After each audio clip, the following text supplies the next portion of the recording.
ചൂണ്ടിക്കാണിച്ചത്.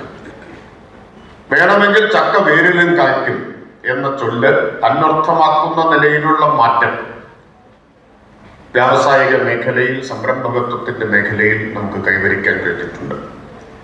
അതിന് ബഹുമാനപ്പെട്ട വ്യവസായ മന്ത്രിയുടെ നേതൃത്വത്തിൽ വ്യവസായ വകുപ്പ് മറ്റെല്ലാ വകുപ്പുകളുമായും ചേർന്ന് വളരെ ദീർഘവീക്ഷണത്തോടു കൂടിയിട്ടുള്ള പ്രവർത്തനങ്ങളാണ് ആവിഷ്കരിച്ചത്.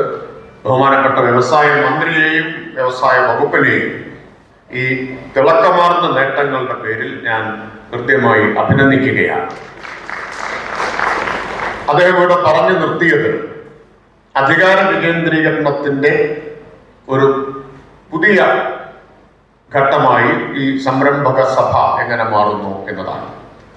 ജനകീയാസൂത്രണത്തിന്റെ 30-ാം വർഷമാണ് അടുത്ത വർഷം.